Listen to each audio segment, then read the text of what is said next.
Live breaking news, everybody. Kamala Harris's economic advisor confirms that the unrealized gains tax, which is the most abominable, insane, anti-productive, I mean, it's really counterintuitive economic plan ever enlisted by a president, has actually said that, yes, it is going to happen. And our boy Vivek Ramaswamy absolutely tears it apart. You got to check out this amazing commentary by Vivek. We all love Vivek, and he just nails it this time. But first, let's check in with our hard-working, patriotic, do-or-die, finish his presidency strong. Let's check in with our hard-working president, Mr. Biden. Mr. President, excuse me, Mr. President. I thought you were. Aren't we facing like insane wars overseas and domestic issues and a border and inflation and economies in turmoil and there's an election? Weren't you going to be the most vocal person for Kamala Harris? What are you, excuse me, Mr. President? Who's running the country?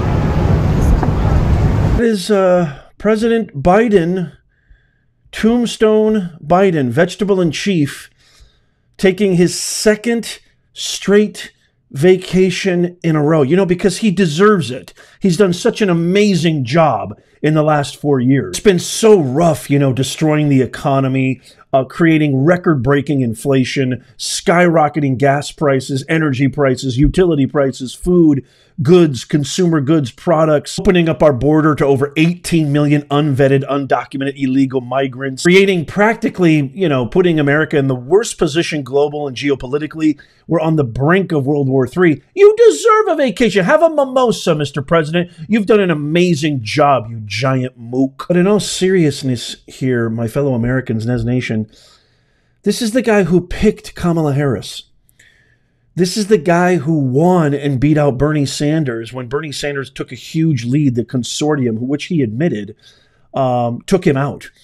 This is the guy that posted a nebulous, generic, digital letter on X telling the world that he quit without any press conference, any interview for like up to 10, 15 days afterwards.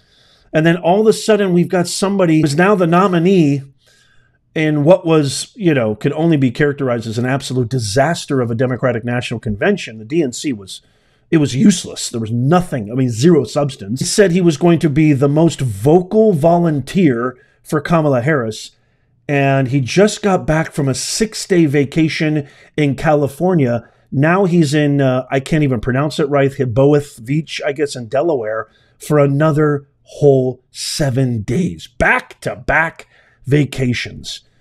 One of the scariest truths that I'm going to utter right now is, can you imagine what global leaders are thinking right now? Imagine what the world is thinking right now. And what I really want to know is, what do you think of President Biden taking back-to-back vacations in a row right after his jittery, jumbled, fumbled, mumbled speech at the DNC? I mean, this guy got on a plane. He was like, I'm out of here. Let me know in the comments down below. I mean, there's little doubt that there's a lot of dissension with the power elite in the Democratic Party. There's a lot of people and a lot of very strong, credible reports that are saying that Biden is super upset with, most of all, not just Obama and Clinton, who are really the kind of main dudes pulling the levers, but really upset with Nancy pushing up daisies Pelosi. But I want to hear from you. Let me know what you think. Oh, and I have to share this. This is J.D. Vance at a rally, and somebody asked him in the crowd, "Where's your teleprompter?" And here's his response. This is perfect. Ma'am, I don't need a teleprompter. I've actually got thoughts in my head, unlike Kamala Harris. It's only funny because it's 1,000% true. Okay, down to business. This is Kamala Harris's supposed economic advisor. I don't know how qualified he is. I don't know how talented he is or what his credentials are, but he went on Squawk Box and confirmed the unrealized gains tax. Let's listen in. Well, unrealized gains, taxing unrealized gains just doesn't seem fair in any sense of the word. In the very best sense, if you are taxing unrealized gains, all you're doing is pulling forward the taxes that would be paid later when someone actually sells the stock. I think that this reaction to unrealized gains is a little funny, given that I bet that the majority of people watching right now are already paying a tax on unrealized gains. It's called a property tax. When the value of your home goes up, it's a use tax. When the value of your home goes up, you pay higher taxes, even if you don't sell your home. Your value of your home never moves the way a stock moves, the way something else moves. That's always the go-to answer. It's also, property tax is a use tax. You're paying for the schools, you're paying for emergency services. Those are things that make absolute sense. And sure, and all the revenue that comes in from these unrealized gains taxes and the other taxes in the Harris plan are going to go to creating what she calls more opportunity. It's to make sure that every newborn born in this country gets $6,000. Using the services. Well, look, you're arguing that this is some sort of foreign concept that's completely unknown in the U.S. tax code. It's probably unconstitutional. It's probably, and it was never in anyone's intent to tax. It's not an income tax, and it's never going to happen. Probably. Not I'm not going to say my lifetime. I wouldn't say that. Not in Becky's lifetime. Yeah. So when you have, by the way, this is not Fox News. This is not News Nation. This economic advisor working for Kamala Harris, you can tell he really sounds like he's out of his depth. He's out of touch. He's out of his element. This is CNBC. This is a very left woke, friendly. This is basically an ally to Kamala Harris. And they're saying that what you're saying is absolutely preposterous. But I can't wait to get your thoughts on that initial response from two people who actually know what they're talking about when it comes to finance and fiscal policies. But check out what Vivek, here is the moment of truth. He's so good at ripping the woke left, a brand new one, and he does it with considerable aplomb, style, and actual facts. Check this out. Especially in the tech sector, you have people sitting on large, long-standing embedded capital gains. And so for people to understand what this means, it means you have to pay taxes on sales that you have not yet made. And even forget the stock market and think about even everyday Americans across this country.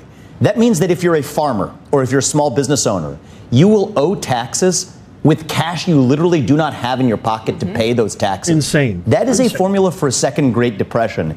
And it is something that's been in the bloodstream of Democratic policy for a long time. Go back to Elizabeth Warren and Bernie Sanders' plans of a wealth tax, even in the 2020 primary. I think this idea is here to stay for the Democrats. That's a big one. I think Tim Walz's selection as vice president says a lot. That's the first real presidential style decision we've seen Kamala Harris have to make. She went with somebody who at the state level has favored increasing taxes on capital gains. In that case, it was unrealized, but they have talked about unrealized gains and taxing them. And I do worry about that, what that means, not just for the stock market, but for everyday Americans across the country. The stock market, if there's not 60 votes for that in the Senate, the stock market doesn't have to price it.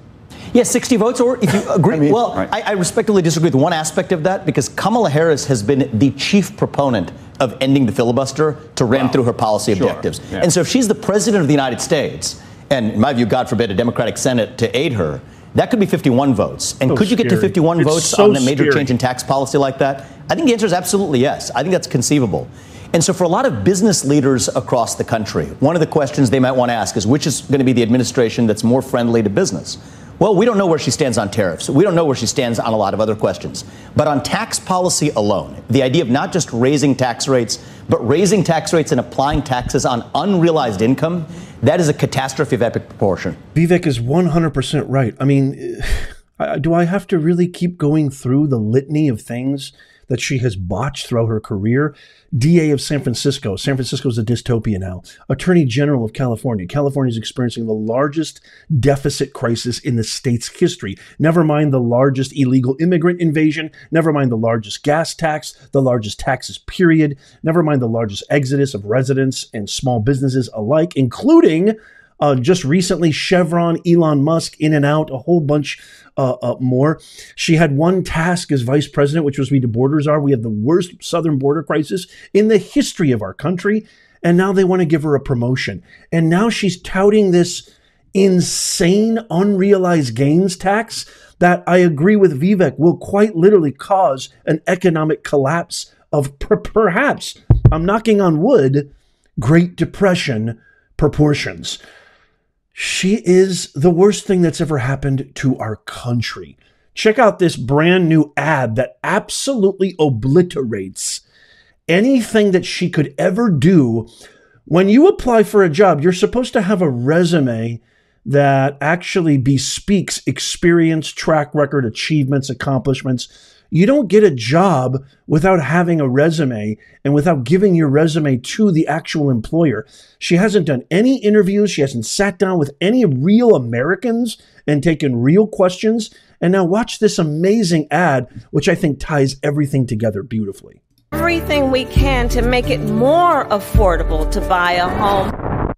A just-released housing index reveals just how rough the market is, especially for first-time home buyers. It showed home prices for the nation's top 20 metro areas rose 5.4% from June of last year to June of this year, a record jump for that month. The average home buyer needs to make over $110,000 to afford the average home. Home buyers only needed to make $76,000 back in 2020. Mortgage rates are now at their highest level in 21 years. 86% of U.S. renters would like to buy, but they can't. That really speaks to a lot of pessimism here about the American dream, how it feels like it's out of reach. Home ownership remains the ticket to wealth generation. So this is just widening the gap between the haves and the have-nots. She stands there and says on day one, she's going to tackle the housing affordability crisis in our country. But day one for Kamala was 3.5 years ago. What the hell have you been doing for all that time?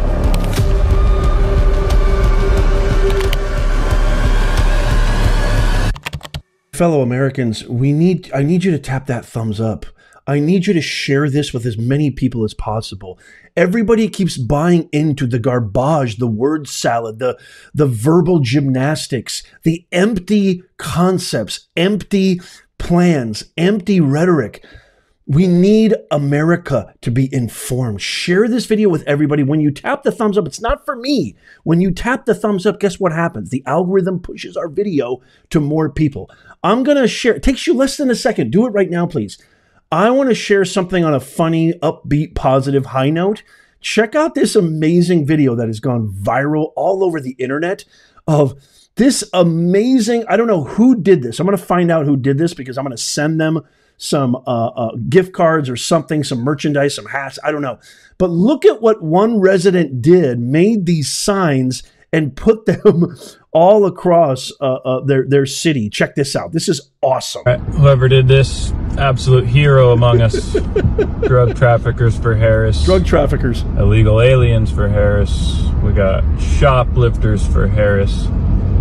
Gang members for Harris. Sheep for Harris. That's a big one. Big voter group. Socialists for Harris. Sheep for Harris.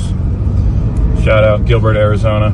Someone's got their head on straight out here. Sure do. Whoever you are, if you happen to watch this channel from Gilbert, Arizona, I want to send you something. I want to send you some hats. I want to send you some mugs. I want to send you some an Amazon gift card, something, because that is phenomenal. So find this person who lives in Gilbert, Arizona. I want to take care of you. At least send something, just because I think that's so awesome. So I throw this off to you, Nez Nation. Please let me know in the comments what you think of all this. The tax plan, garbage. Every plan, garbage. Every thought, everything that comes out of her mouth, utter garbage. Type garbage in the comments right now and tell me what you think of all this. As always, sign up for our free newsletter. It's free in the pinned comments, show notes, and description. Check out these videos coming up on the screen right here that you might have missed. Subscribe, follow, tap the thumbs up. And as always, may God bless you and may God bless America. I'll see you soon.